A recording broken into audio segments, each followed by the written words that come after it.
Clasificación B, bajo supervisión de un adulto.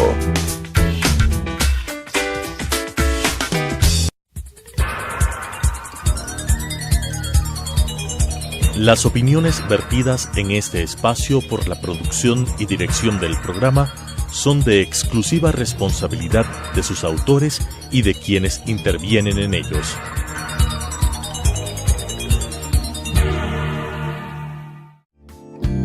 La aceptación de nuestra realidad nos dará la oportunidad de saber que estamos dispuestos a seguir adelante con lo que nos toca. Te invito a acompañarnos. Hoy es un buen día para empezar de nuevo. Telesucesos Canal 29 presenta Frente a la Vida con Juan Diego Umpierres. Bienvenidas, bienvenidos, yo soy Juan Diego Umpierres, gracias por acompañarme frente a la vida, tu espacio de elevación, de buena conciencia, de sonrisas, de ponernos en contacto con el sentir. A veces sentimos que la rutina del día, que la dinámica nos pone en unos grados de aceleración, excesiva, muy rápida, y por eso cuando nos encontramos a esta hora tenemos la posibilidad de respirar, tenemos la posibilidad de mirarnos, de entrar en esa introspección para saber que a pesar de esta dinámica casi que impuesta por el colectivo, de ese éxito y ese triunfo, pero que a veces nos desconecta de lo humano, requiere este espacio. Por eso este espacio es para ti, por eso nos comunicamos desde el alma, desde el sentir, para que llegues a tu casa convocando la sonrisa y para que también convoques después a toda tu familia a que nos mires, por supuesto a través de Telesucesos. Gracias por estar con nosotros, redes sociales como es habitual, las activamos hasta ahora en el Facebook, Twitter e Instagram como Juan Diego Motiva, tu correo electrónico frentealavida@telesucesos.com y frentealavida@radiosucesos.net. Ahí estamos para servirte. Gracias por tu correo, gracias por lo que solicitas, gracias por tus respuestas. Eso es importantísimo porque mientras estemos en contacto sabemos no solamente que estamos en proceso de transformación, sino que tu caso, sino que cada entrevista que hacemos aquí, el aporte es fundamental porque estos seres humanos que se sientan a mi lado solamente vienen a conducir y a ejercer herramientas funcionales para transformar la vida.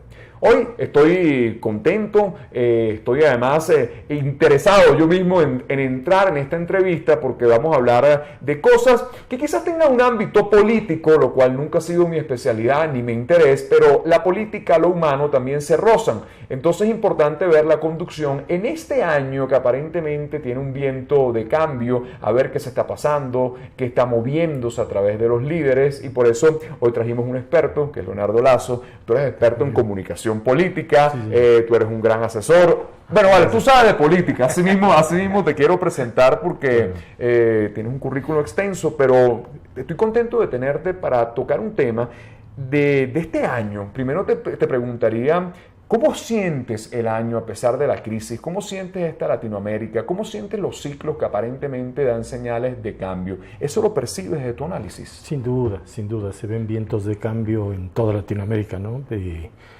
El cambio que acaba de vivir Argentina con Macri es una señal importante. La crisis de Brasil, que está ya desembocando, está muy pronto un casi en fase terminal, diríamos. Un impeachment, una salida de Dilma, y veremos cómo se resuelve. Bueno, tu país que vive una crisis dramática con Maduro al frente, de una crisis ya realmente incomparable, impresionante. Y creo que hay un elemento que yo pondría en la mesa, que es el viaje que hizo Obama a Cuba y a Argentina, pero sobre todo a Cuba, y la serie de señales que él envió desde allí, que me parece muy importante. ¿Qué lectura le das a ese viaje? Porque, a ver, mucha gente indudablemente entiende que ya es un cambio necesario, que lo de Cuba requiere un diálogo diferente. También ha habido una cantidad de personas que dicen esto no puede ser admitido, claro, los cubanos que viven en el exilio también sienten, pero ¿cómo es posible que ahora se negocie, se sienten en la misma mesa? ¿Qué lectura le das? Es que hay una discusión muy interesante, ¿no? Entre los consultores se dice que desde hace ya varios años el eje izquierda-derecha no es ya el eje que define a los electores. Los electores han cambiado a querer soluciones a problemas cotidianos. O sea, la gente quiere mejor internet, quiere redes sociales, quiere hacer negocio, quiere tener su emprendimiento, quiere entrar en la innovación. Y ya no le importa mucho si esa innovación, ese emprendimiento o ese internet lo pone un gobierno de derecha o de izquierda. Lo que quiere es tenerlo. Entonces, creo que por eso la forma en que Obama maneja la comunicación me parece magistral, porque él llega, primero reconoce los errores de Estados Unidos y dice, vengo a enterrar los últimos vestigios de la Guerra Fría y de los errores que hemos cometido. Y vengo a mirar al futuro. Y no le habla al establishment político, ni dice porque la izquierda o la derecha o esto, les habla a los jóvenes, se reúne con los jóvenes y les dice, yo quiero internet, quiero emprendimiento, quiero que hagan negocios, quiero que vengan turistas a Cuba. Y en términos de democracia mandó un mensaje espectacular. En su momento en el discurso dice que él muestra como el ejemplo, lo que está viviendo en Estados Unidos, donde la presidencia se dirime entre una persona que fue su rival, Hillary Clinton, entre dos hijos de migrantes cubanos. Así es. Cruz y Rubio son hijos de cubanos, claro. ¿no es cierto? Un millonario redneck clásico, es decir, un millonario Trump, y un socialista. Eso en Estados Unidos hace solo poco tiempo habría sido una herejía política, imposible. Y Sanders, sin embargo, le está complicando la vida a la misma Hillary, tiene gran entrada sobre todo en los jóvenes.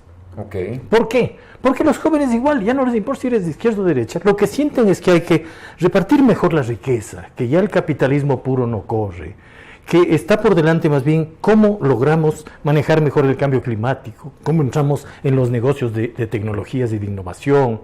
¿Me explico? Es decir, es otra discusión. Me parece que lo asuma de esa manera. Yo hace unos cuantos programas, no me acuerdo con quién lo conversaba, pero yo escribí un artículo que se llama La no ideología, que sentía que era la ideología de nuestros tiempos. Entonces me dijeron, no, que es imposible porque la gente siempre va a buscar una tendencia de izquierda o de derecha. Yo lo discutía. Yo creo que nosotros como ciudadanos, como seres humanos, lo que estamos buscando es que yo tenga una seguridad para mi familia, que la seguridad social funcione, que tenga seguridad personal. En el fondo eso es lo que queremos. Pero yo he sentido, y quizás esto es una visión personal y te la pregunto a ti, que nosotros hemos entrado dentro de un aspecto retrógrado en ciertos países de Latinoamérica. Cuando yo oigo mi país todavía los discursos hablando de la izquierda, hablando del imperio, hablando de una cantidad de cosas desfasadas en un país que literalmente lo que tiene es hambre, porque eso es lo que hay en Venezuela, hambre, ¿ok? Entonces yo digo, bueno, pero entonces, ¿cómo se come el discurso? O sea, ¿qué hacemos con eso para entender que esta sociedad nueva tiene que tener una altura diferente para poder trasladar y desarrollar otras cosas? Dos elementos, ¿no? Uno, todo el discurso de la revolución bolivariana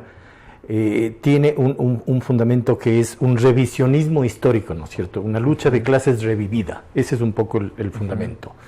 Y creo que eso es un estigma para Latinoamérica. Digo porque, o sea, no es que no ha habido errores en el pasado, Estados Unidos intervinieron en dictaduras, asesinaron gente, etcétera. O sea, hay muchas cosas que se pueden mirar hacia atrás para ver cómo corregir. Pero nos toca mirar al futuro. Yo siempre digo, mientras veo esto en Latinoamérica, no les veo a los japoneses rompiendo relaciones con los gringos porque les botaron una bomba en Hiroshima. Fíjate lo profundo de eso. Deberían no recibirle al presidente gringo.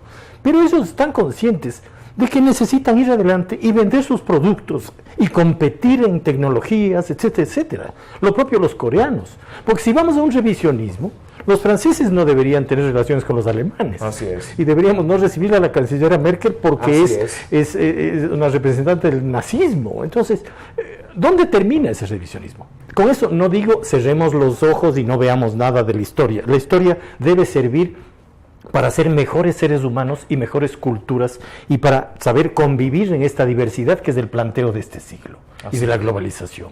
Pero para eso hay que tener una posición positiva, porque si entramos a revisar las religiones, las ideologías, cada uno, nunca vamos a encontrar puntos de encuentro.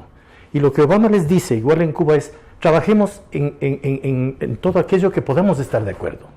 Y dejemos de un lado las diferencias por un momento para hacer una agenda común. Es lo que hay que hacer en la vida. Así es. En cualquier cosa. Entre tú y yo tendremos puntos diversos, pero bueno, pongámonos de acuerdo en tres cosas y en qué podemos ir juntos. Así es, pero cuando nos paremos de esta mesa tenemos que sentirnos los dos que ganamos. Exactamente. Y ahí logramos una buena negociación. Exactamente. Voy a un corte, vamos a tocar aguas profundas ahorita. Hoy ¿Cómo conversando con Leonardo Lazo, todo un experto en comunicación política, en esto que tiene que ver también con los procesos psíquicos emocionales dentro de la conducción de la sociedad y la política, porque hay todo un trabajo. Así que eso, si quieres escuchar acerca de estos liderazgos, qué va a pasar en América Latina, cómo va a sonreír este próximo año, quédate con nosotros aquí, Frente a la Vida. Regresamos, estoy conversando con Leonardo Lazo. Bueno, me encanta que podamos tener este punto de encuentro, porque esto más que una entrevista, yo siempre he tratado frente a la vida que sea una conversación. Claro, y fíjate que tú tocaste un tema interesante. Los seres humanos tienen que llevar la negociación como un mecanismo, porque cuando nos ponemos en dogma, cuando tú eres un radical y yo soy un radical, tú tienes la verdad, yo tengo la verdad, y eso no provoca ningún tipo de acercamiento. Ahora, yo siento que Latinoamérica se ha dividido. Cuando hablamos de Venezuela, el drama, entonces son los del este contra los del oeste, los del norte contra el sur. Y yo digo, pero ¿cuál es el planteamiento? Si aquí tenemos que abrazarnos como latinoamericanos. La primera pregunta que te hago en función de eso, ¿ves la posibilidad de una reconciliación como pueblos, como hermanos, más allá de cualquier ideología? Sí, siempre y cuando estos gobiernos que están apareciendo, hablo de Macri y de los que se den ahora en los próximos tiempos en Ecuador, Perú va a tener ahora elecciones, Venezuela lo propio en un tiempo. Sí, siempre y cuando estos gobiernos avancen en los temas de fondo, que son los que dividen a Latinoamérica, en la distribución de la riqueza y el combate a la pobreza verdadero. No hablo de clientelismo, ni de discurso, ni de subsidios, ni esto, sino verdaderamente distribuir mejor la riqueza. Digo esto porque yo en el año 98, después de terminar la campaña presidencial de Yamil Maguad, yo había hecho todo su proceso de comunicación, alcalde, reelección y presidencia, y fui invitado a tu tierra por primera vez a dar una conferencia sobre este caso que era el gran éxito latinoamericano y era la muestra de un proceso comunicacional exitoso. Y estábamos ahí en uno de los edificios de Chacao, ¿no?, del centro financiero de ustedes, y yo miraba todas esas lomas y les decía, oye, ¿no tienen miedo que toda esta gente un día baje y se rebele? Porque también hay que entender que toda esta línea populista que estuvo en Latinoamérica tuvo un origen en el fracaso profundo de los partidos y del establishment político en combatir la pobreza y ser más equitativos. Así es. En tu país los adecos y copellanos se repartieron el queso, pero de la forma más se feriaron el país en peso. Y lo mismo pasó en varios de nuestros países. Muchas veces con complicidades internacionales. El neoliberalismo fue una creación a partir de caerse el muro de Berlín, de esa línea reaganiana, etc. Entonces, digo, eso no puede repetirse. En buena medida, ahora lo que se dice es, Macri es del regreso a los que hicieron la dictadura y todo. Habrá que ver, ahí está un interrogante. Si Macri es un tipo que genera un gobierno posmoderno que realmente distribuye mejor la riqueza, que realmente combata la pobreza, entonces tú vas a tener la reconciliación verdadera. Porque lo que nos diferencia, yo siempre decía, mira, más que hablar de izquierda y derecha en Latinoamérica, hay un viejo nombre de una serie inglesa que a mí me gustaba, yo hablaría de los de arriba y los de abajo, decía, porque hablaría de los que tenemos internet, de los que tenemos un buen nivel de educación y un seguro de salud privado, o de los que no tienen nada.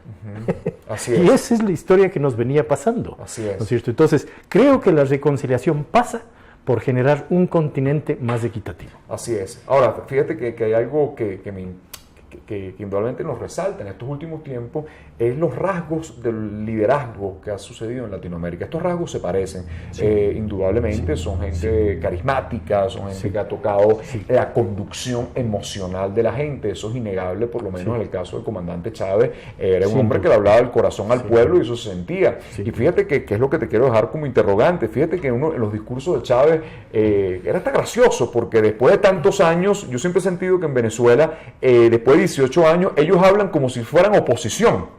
Ellos siguen hablando con un discurso de oposición. Claro. Y recuerdo un comentario de Chávez que decía, bueno, no hay comida, no hay empleo, no hay cosas, pero hay Chávez. Y fíjate que eso te ejerce que no importa si el Estado no está en el ejercicio máximo de sus funciones, pero hay una conducción emocional que atrapa a la gente, que podríamos decir que casi que es de índole religioso, desde algún punto de vista, ¿no?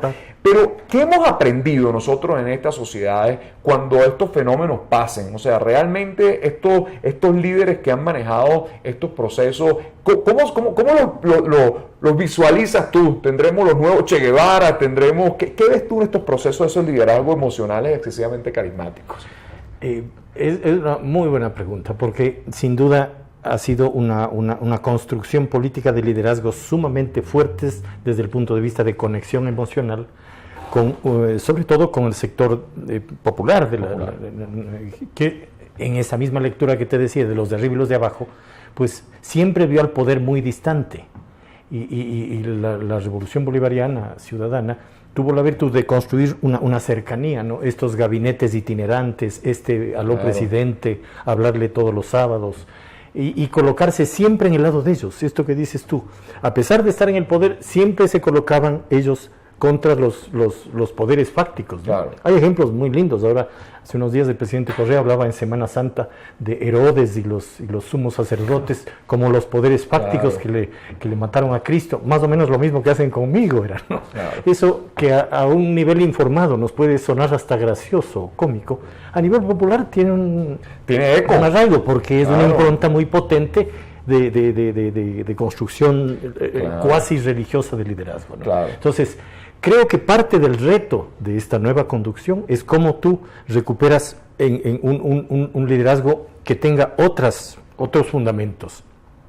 Es decir, el liderazgo ha sido más bien de corte populista, casi religioso, basado en unas poblaciones, y ahí creo que hay una cosa de fondo en los latinoamericanos. Somos gente que elige mesías y que no asume sus responsabilidades ciudadanas. La democracia y las sociedades maduras pasan porque cada uno cumpla un rol. O sea, el presidente no es un mago ni un mesías que hace milagros. Entonces, la prueba está en que ellos, después de 10, 12, 15 años de estar en el poder, no ha cambiado mucho. Así es. Y más bien ha habido mucha corrupción, ha habido un despilfarro, ha habido un montón de elementos negativos. Entonces, en la nueva construcción me parece que es importantísimo que los líderes sintonicen con los nuevos retos, lo que demanda las nuevas generaciones. Esto es innovación, tecnologías, aceptación de la diversidad, una agenda positiva, pero en la que los ciudadanos sean los constructores de su futuro y el Estado, y en consecuencia el presidente, sea más bien un facilitador, más que un mesías que reparte. Entonces, en vez de ser una patria de todos, es una patria que la construimos todos. Hay un cambio de visión. Ok, me quedo con eso, Leonardo. Vamos a la próxima parte, hablar indudablemente qué rasgos crees tú que deben de tener estos nuevos líderes, porque viene un proceso de cambio, saber qué se va a conectar, cómo lograr conectarlos, cómo hacer ese proceso de entender que el país no ni siquiera son nuestros líderes, el país eres tú, el país soy yo, el país somos nosotros. Y cuando yo hago país y hago patria en mi corazón, este país cambia y el mundo termina cambiando. Hoy conversando con Leonardo Lazo acerca de todo este proceso fundamental, más allá de la política, sino dando los rasgos de esta sociedad, de este liderazgo y sobre todo en función de construir eso que tanto soñamos. Este Ecuador que ya es grande, solamente hay que creérselo un poquito más para entender que tenemos una patria que sonríe. Esto de Frente a la Vida. Estamos Frente a la Vida, conversando con Leonardo Lazo, todo un experto en la comunicación política, en el manejo de campañas electorales, de líderes. Te dejo una inquietud para ver cómo abordamos lo que te dije en la parte anterior. ¿Qué reglas debe tener este nuevo líder? Las sociedades, lo decía Carl Jung, se alimentan de muchas veces psicopatologías colectivas, ¿no? O sea, la psique a veces logra como contaminarse y parece que eso tuviera una carga viral, ¿no?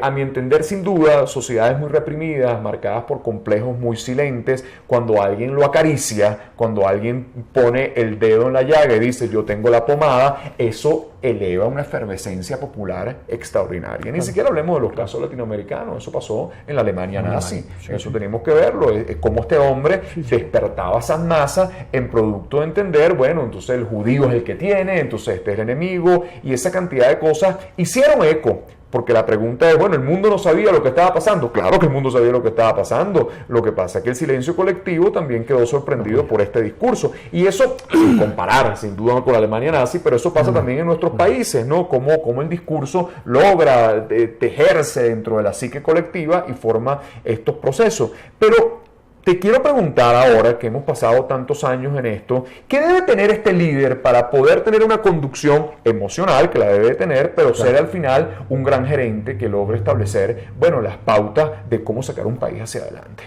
Sí.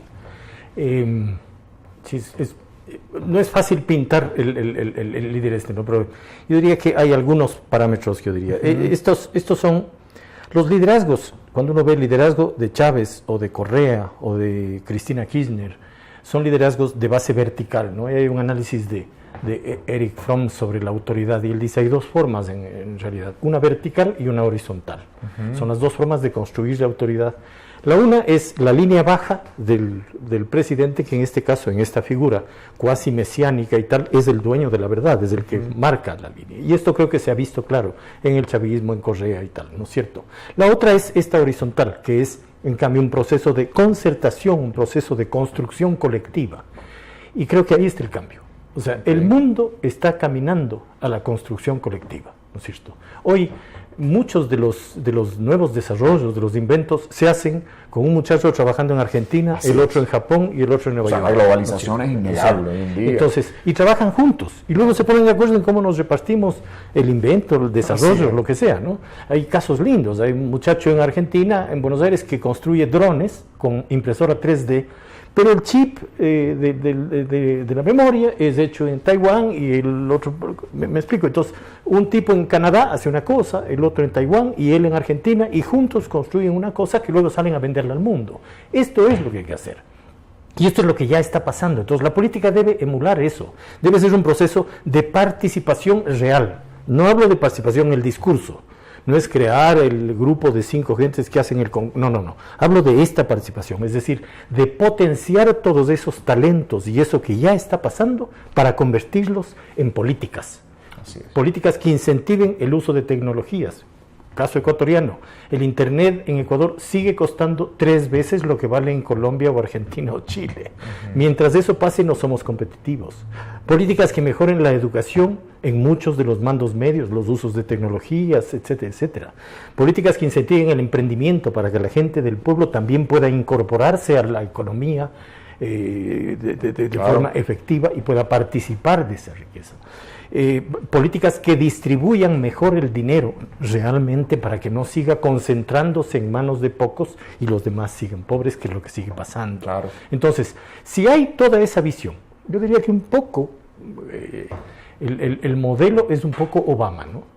Claro. Obama es una muestra profunda de un tipo que ha hecho bastantes avances de cambios profundos en una sociedad compleja como la Así es. Sin embargo, son democracias mucho más consolidadas en otro sentido. Sí. Nosotros hemos agarrado un poco la mala maña, digo yo, de entender que la democracia es una repetición constante de eventos electorales. Y yo digo, pero las grandes democracias en el mundo no hacen tantas elecciones. Sí. Pero tú acabas de decir algo importante, es que las grandes democracias del mundo entienden que la conducción de la política del Estado muchas veces va más allá incluso que del presidente. O sea, la política económica en Estados Unidos la manejó muchos años Alex Greenspan por muchos años y tuvo 30 años dirigiendo el Tesoro y esto es lo que había que hacer. La política militar incluso tiene directrices que se manejan más allá de la innovación del líder que venga en un momento que, cuidado, yo creo que el Ecuador en estos últimos años tiene procesos maravillosos. Este país ha crecido, eso es indudable. Y nosotros tenemos que rescatar cosas que no hay cosas que nos han logrado, ¿no? Pero ¿cómo tener esa madurez política tanto de un líder como de una sociedad? Te invitaría a esa reflexión para cerrar el programa. En la medida, esto que planteas supone una construcción, un fortalecimiento institucional, para no depender de una figura, sino de instituciones más fuertes, con balances y contrapesos. Es una verdadera democracia, en el fondo. Independencia de poderes, organismos de control potentes, esquemas legales que controlen los recursos públicos para que no se despilfarren o nadie vigile ni controle. El otro día leía en Argentina, en promedio, un caso de corrupción en la justicia argentina toma 15 años resolverse. Entonces sale muy buen negocio robarle al Estado, porque seguramente ya me voy a morir antes de que me juzguen. Claro. Entonces, puedo disfrutar la plata tranquilo. Eso sí es que llega a ser del caso el que me juzguen, porque solo el 2 o 3% de los casos llegan realmente, efectivamente, a la justicia. Entonces, todo eso demuestra una institucionalidad frágil, que además en estos últimos años, con estos gobiernos, se ha debilitado aún más esa vulnerabilidad que ya tenía. Entonces tenemos que trabajar en fortalecerla, pero cuando digo fortalecerla no es crecer el Estado, es hacerlo más eficiente, más pequeño, y para que sea esto que tú decías hace un momento, un facilitador, porque la economía ya no la mueven los Estados, lo que tienen es que facilitar esta economía globalizada y diversa que ya hay, innovadora, tecnológica, etcétera.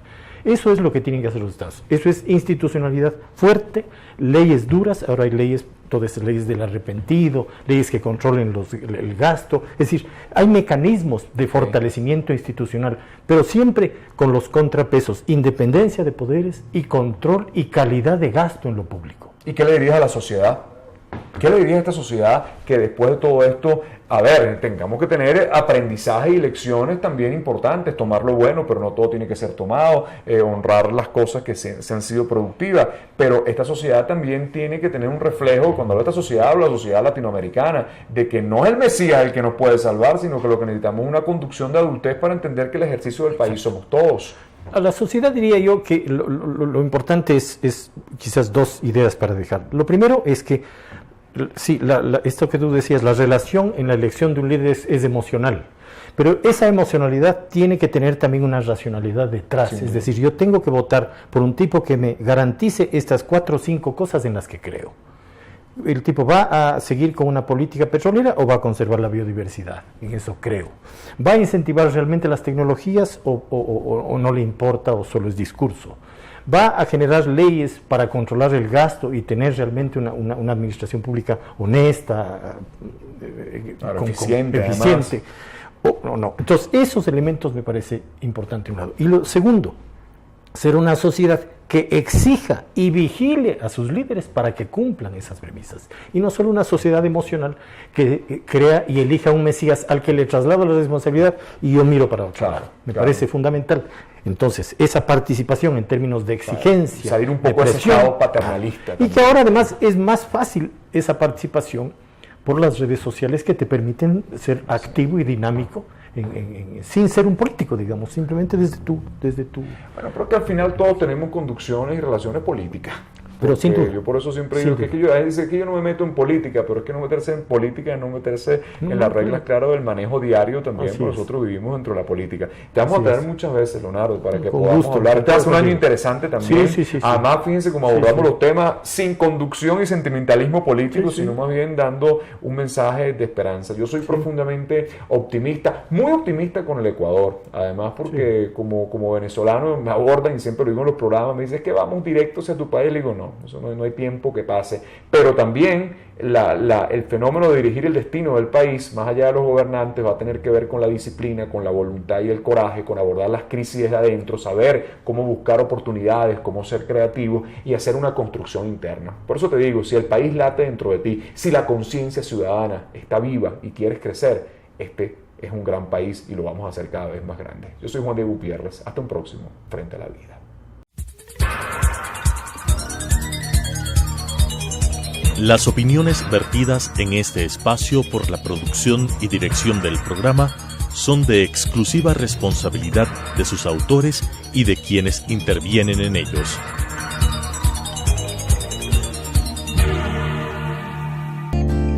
Los triunfos no se miden por las victorias. Habrá derrotas que más temprano que tarde agradeceremos y evaluaremos como éxitos favorables. El tren pasa siempre, mientras estemos despiertos, frente a la vida. Nuestra cita mañana 18:30 en Radio Sucesos, 21 horas por Telesucesos.